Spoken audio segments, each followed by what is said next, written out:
Hi everyone, thank you for coming to another seminar.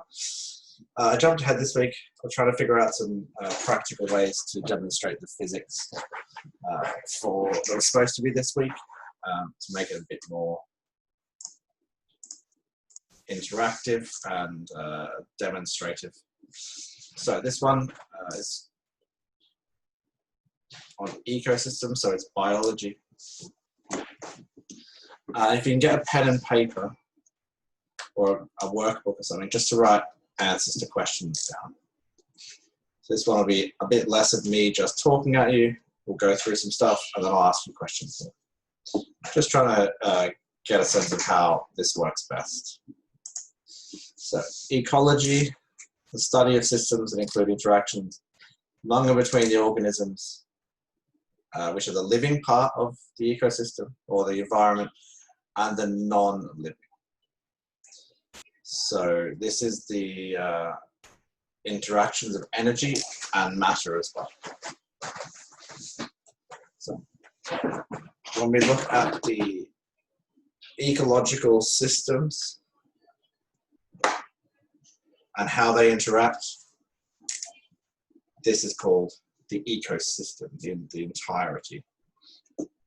Not quite at the top of the pyramid of living things, but it's getting up there. So it's defined. Oh, yes.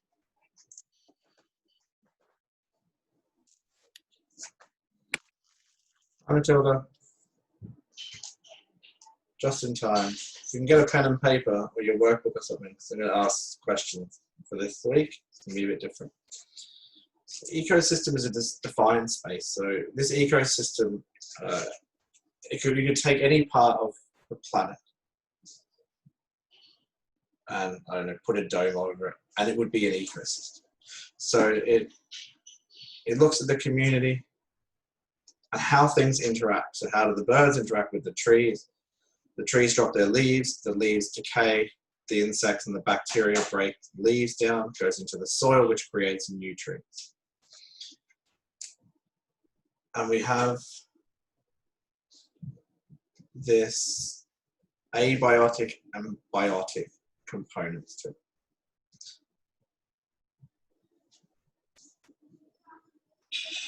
And if we go back to what I said about sort of the trees, the leaves drop to the ground, decay, feed the bacteria, break it down, back into the ground. Sunlight hits the leaves, and this transfer of energy and matter from sunlight all the way out to humans, and how that happens is the study of ecology and how we study ecosystems. So how this materials, whether they be energy or actual matter, and how it travels and cycles.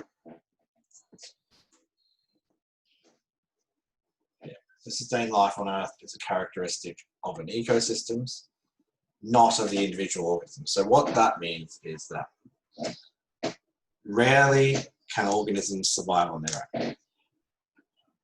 Well, actually, no, I lie. Organisms cannot survive on their own. I mean, some bacteria can in certain environments, but if an animal is a carnivore, then it can't. It has to have other animals to eat. If the animal is a herbivore, then obviously it needs plants. If it's an omnivore, it needs both. So when we look at ecosystems, we're looking at that, and not the individual organisms or the populations of organisms within the ecosystems themselves. So energy coming in. So energy coming into the plants is via sunlight. Energy coming into humans is via the plants, is via other animals. Air coming in and out. Everything is constantly interacting. So the biotic components. So think of the term biotic and think, what does that mean? So I'll give it a minute to think what the biotic components of an ecosystem are. And if you're watching this, it's just going to be me sat here staring at the camera. So I'll give everyone a chance to answer the question. So what do you think the biotic components are? Don't answer, otherwise, because we're recording, I don't want anyone's face on the screen. Just write it down.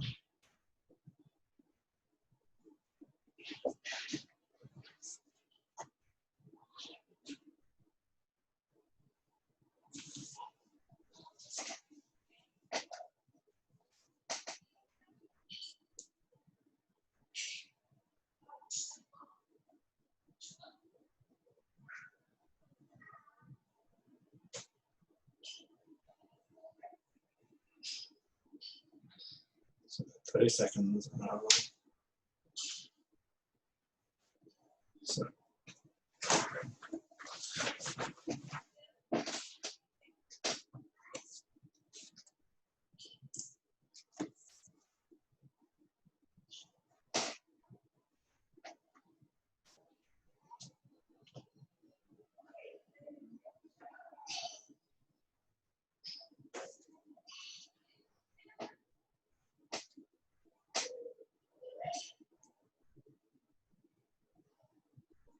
Okay, so the biotic component, anything with the word bio in it is living thing.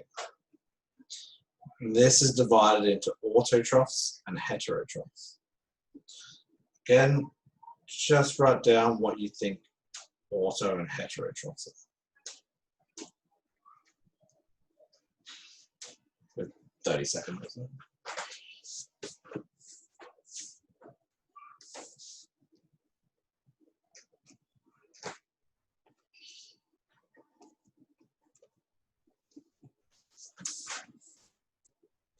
Seconds.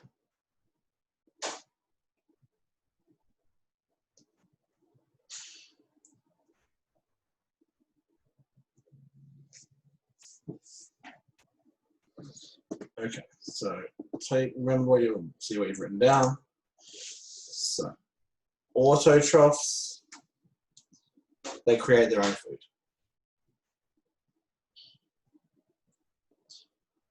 And these are generally anything that's green and leafy, or even if it's not green, but it's leafy plant.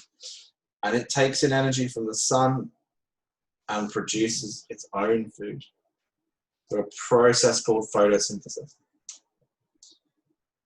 And they are produced, so they produce energy, they produce the food for everything else. So heterotrophs, consumers. So there's organisms that just eat plants. So they depend on these heterotrophs, on the autotrophs, directly for their food.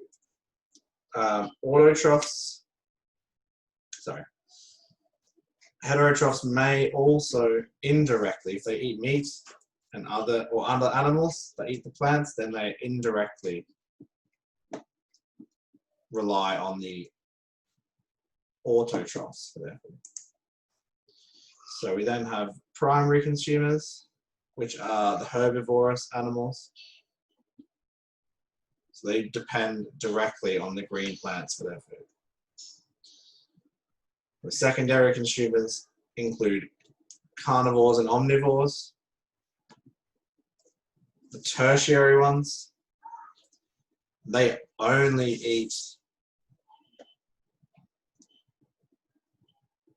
the secondary and primary consumers. And then we have the decomposers and the transformers. So they break down all of the, so they decompose all of the plant matter that falls down onto the ground. And then they just continue this cycle. So remember that ecology is the study of these cycles within an ecosystem. So have a think, and I'll give a minute to think. What would happen if you cut down, or if a fire came through and took out all of the green leafy trees? What would happen to that ecosystem in the short term?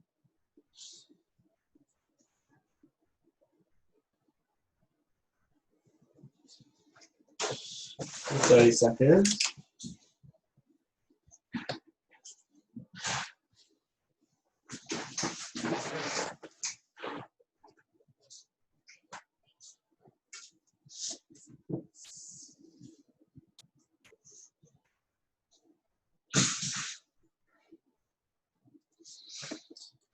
So what would happen? If you took out all of the green leafy plants from an ecosystem, the ecosystem would almost certainly collapse. That's why when you get people talking about protecting forests and protecting these ecosystems, that we have to protect them, because the slightest change to an ecosystem can lead to the collapse of that ecosystem, or significantly altering it for the worse. So we have the producers down the bottom, the primary consumer, which consumes the producer, secondary consumer, and then you have the ones at the top. So the eagle, fox, rabbit, and grass. Then you have the decomposers as well. So when the top carnivores finish with the carcass of the animal, the fungi and bacteria then come in and break it down, and all those nutrients go into the soil, creating more producers. So you can see the cycle repeats. So we have, sorry for the wall of text, should have separated this into two. The abiotic components of the ecosystem, the non-living things. So abiotic is non-living. So this is all of your soil nutrients, soil itself, water, oxygen, calcium, carbonates and phosphates, which regulate acidity and alkalinity. And then the physical factors, moisture, wind direction, and how much sun. So if it's really consistently cloudy, that will affect the ecosystem. If it's constantly raining, it'll affect the ecosystem. We know that if we fertilize plants too much, that'll affect them, which would affect the ecosystem. So we have living and non-living components. So do you think of anything else that might be a non-living component that may affect the ecosystem? Think of urban sprawl.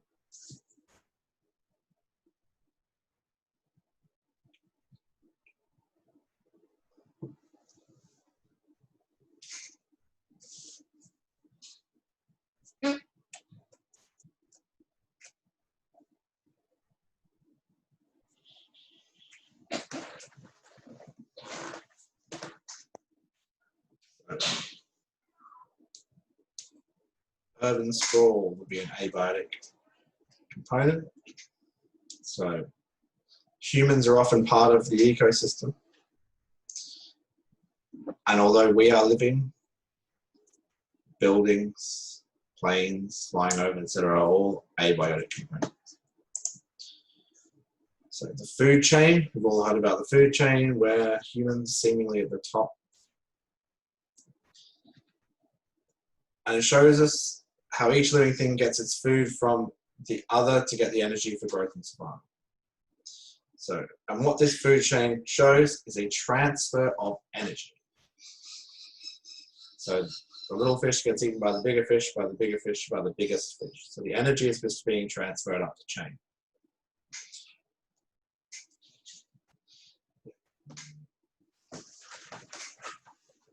So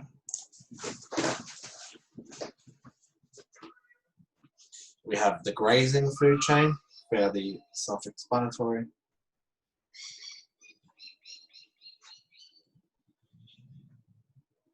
Sorry. Okay. See. So We start from the green plant base to the grazing herbivores to the carnivores.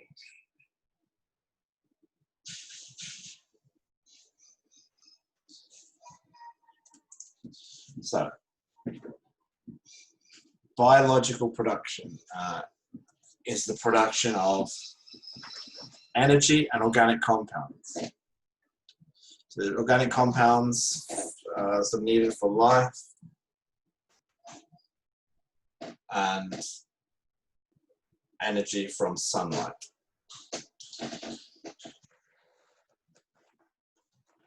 So plants, which are autotrophs, produce their energy through photosynthesis.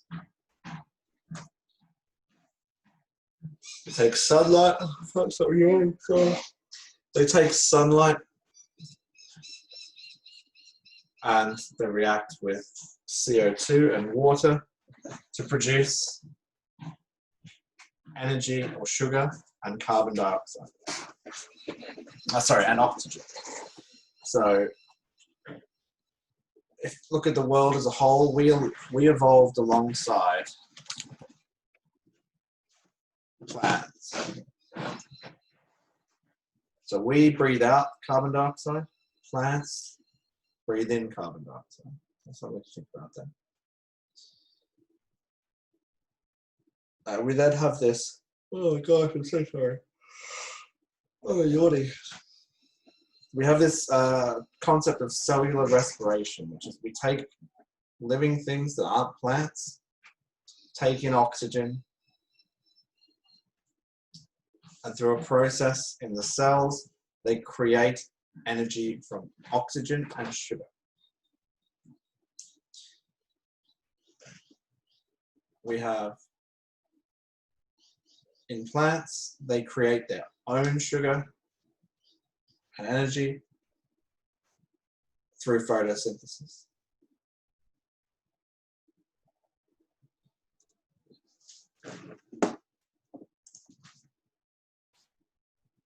Oh man. So the biomass is how much organic matter or living matter, or sometimes non-living if it's sort of died, but it was still once living, per unit surface area of the Earth. So the change in this biomass over a given time is called the net production.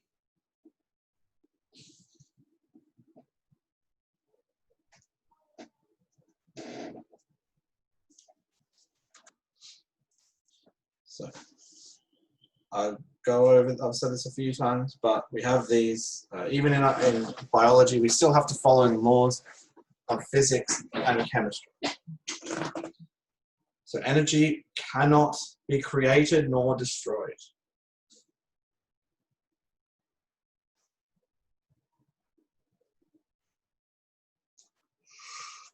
Oh, sorry, I don't know why I'm yawning so much today. I slept in too much. So according to the second law of thermodynamics, no process involving an energy transformation will spontaneously occur. So something has to drive it. To change from, I don't know, let's go from potential energy to heat energy doesn't just happen. Something has to drive that.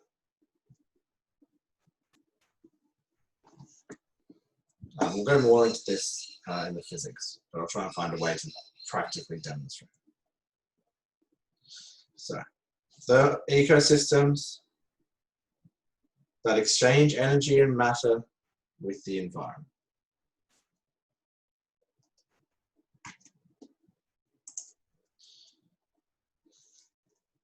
So, energy flow is the movement of energy through an ecosystem.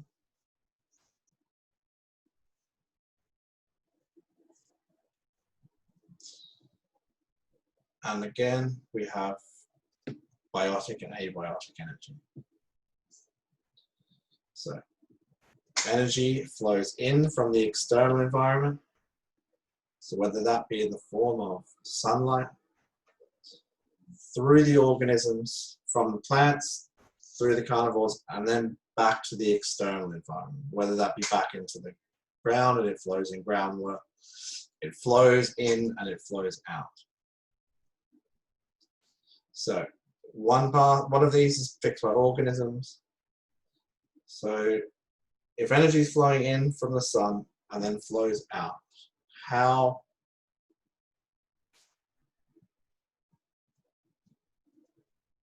will,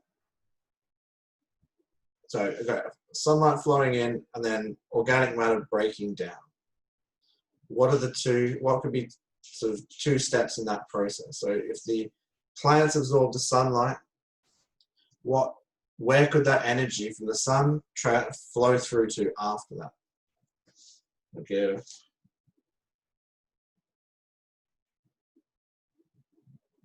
A minute to think about that.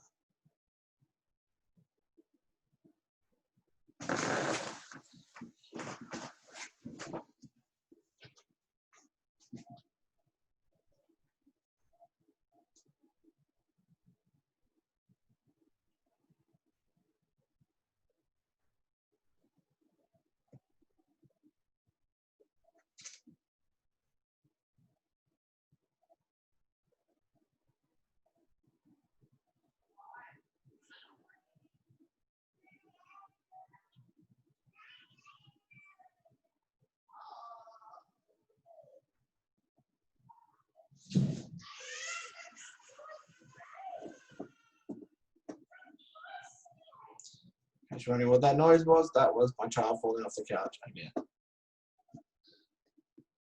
So, the sunlight flows into the plants. The herbivores eat plants. The carnivores eat the herbivores. The carnivore dies. Very sad. And that's broken down. All of those nutrients that are produced by the bacteria, in breaking it down, go into the soil and are transferred out in groundwater. So, it can also be transferred not by something living. So, a warm stream flowing through an ecosystem will transfer heat. That heat will be used by the living organisms to produce energy. Again, warm air passes over the forest. The energy from the warm air in the form of heat is transferred into the ecosystem.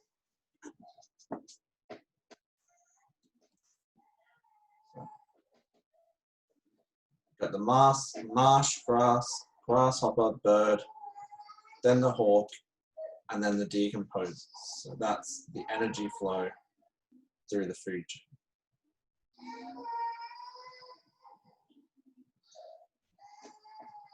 And the way that we stay warm is this process of, part of the way we stay warm is with energy production comes a release of heat. So the energy from the sun, and I think I'm skipping ahead here, so I'm going to stop myself. Jump in. So in all of this, you have this process of respiration or energy production.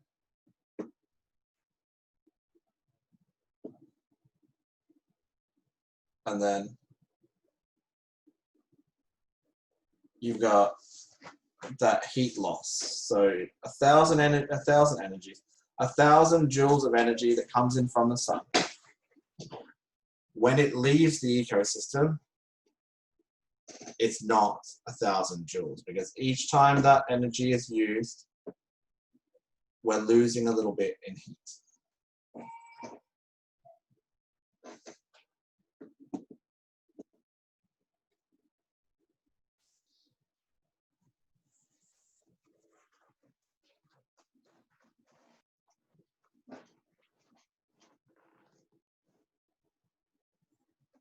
So it's the same as any kind of energy transfer. If I have, oh God, no, I'm thinking of an example. The transfer of energy, we lose energy. So if we have a ball sitting on top of a hill, it's got potential energy in it. If we push it over, the energy is changing. But what happens with friction is we lose energy through heat. So there's not as much energy in the ball as once it's at the bottom of the hill as there is at the top. So at each stage, we lose energy. So if we go, every time we go to the next trophic level, or to from the producers to the herbivores to the carnivores to the top carnivores or the top predators, we lose some of that energy and heat. So when we produce energy in our cells, that's why we stay warm. That's why when we're cold, we are typically less energetic, generally speaking. Not everybody will be. So.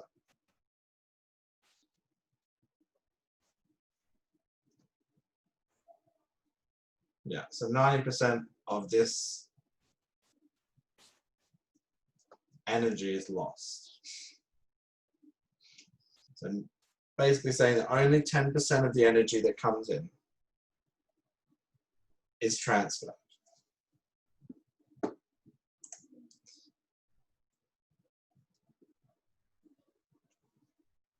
So you've got 100% of the energy in these producers. So this is the plant. So the energy starts as plants. I might flip this around. So if we have, how am I going to explain this? So if we have 100% of the energy down here, by the time the primary consumers have eaten it and they store the energy, there's only 10% of it left.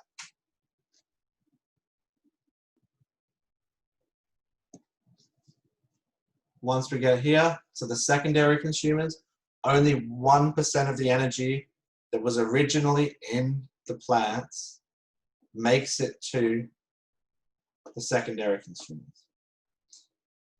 And 0.1% of this energy is stored in the tertiary consumers. The rest of it is lost as heat.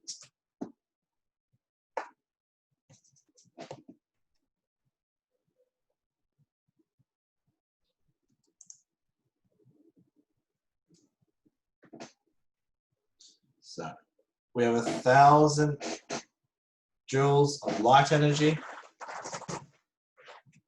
coming in, and only 10 joules of that is available as food to the producer. So 990 joules of that is lost to the environment. So 10 joules gets transferred to the herbivore, and then 1 joule of that original 1,000. So 0.1% of this energy makes it to this guy. So it's not very efficient at all.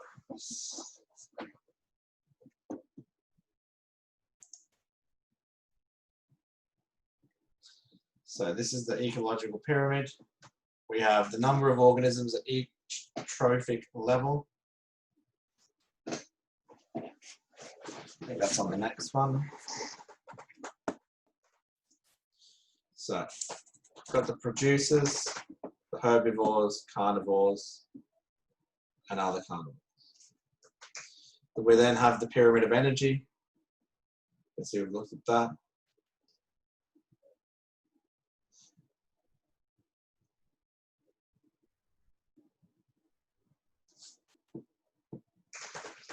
So the primary producers over here, there's 90,000 kilocalories per square meter per year available for these guys.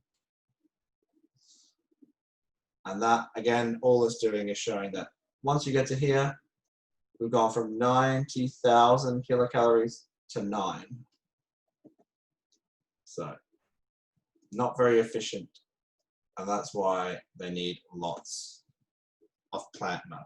So when a fire runs through, takes out all the plants, then the ecosystem will likely not survive.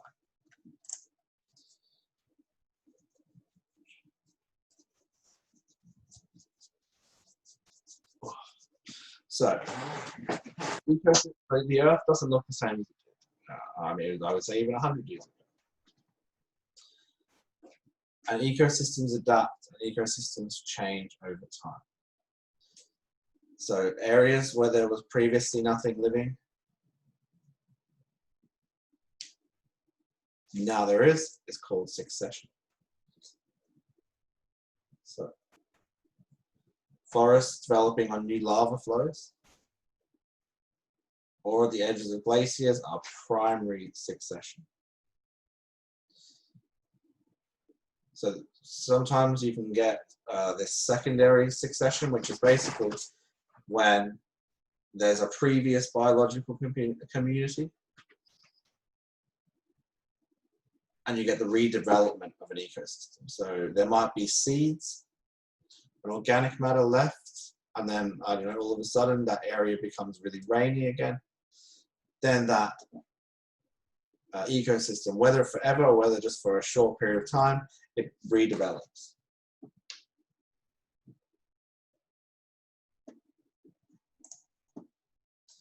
So ecological footprint measures the demand on our natural resources and available biocapacity to generate resources and provide them.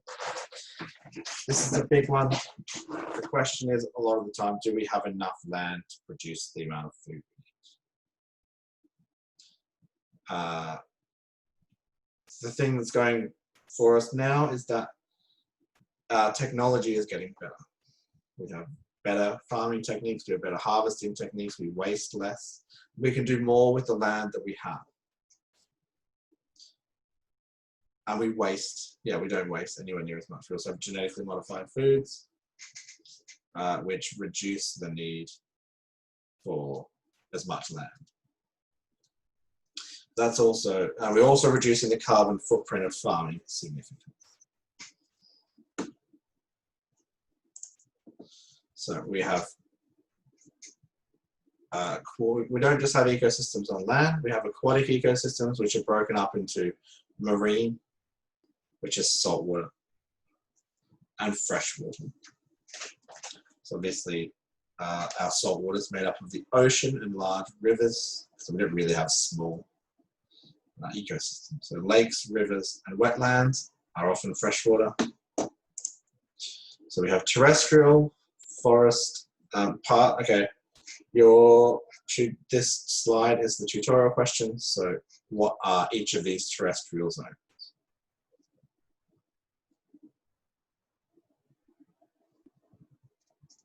And that is meant to be in the litho-autotrophic microbial ecosystem. So that's, if you have a copy of this in your emails, so that is the tutorial questions, is to answer these. What are they?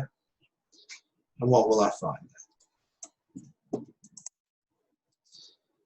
So forests, we have forests, deserts, tundra, which is frozen. So deserts, obviously, they're sparse in vegetation. And the common misconception with deserts is that they're hot. So the driest place on Earth, I'm certain, is Antarctica. Drier than most of the deserts.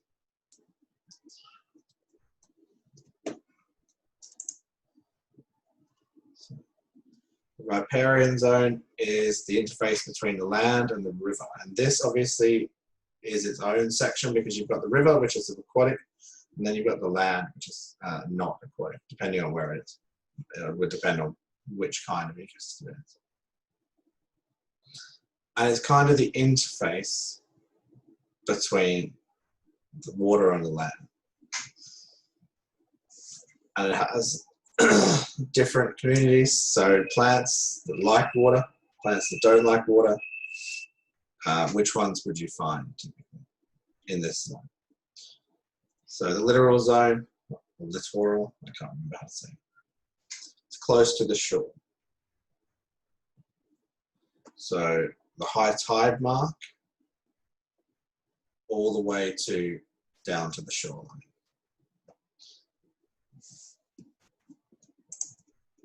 So Coral reefs. Everybody loves coral reefs. Everybody loves diving. Everyone loves the Great Barrier Reef.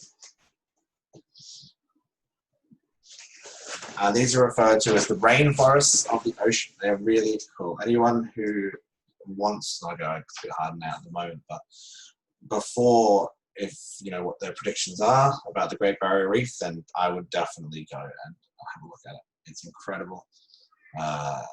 Being underwater is really just looking at the fish and the other animals. The thing is really, really peaceful. So you can see all of these different places of the earth. They all have different ecosystems. They all have different living things. And even Australia is made up of about 6 different. So you can see the midline, the equator is different to the poles. And then you have a mix of everything. So you can see the tropical zone through here. So it's nice and green and dry. Green and dry. Green and damp because it's on the equator. Okay. Stop recording.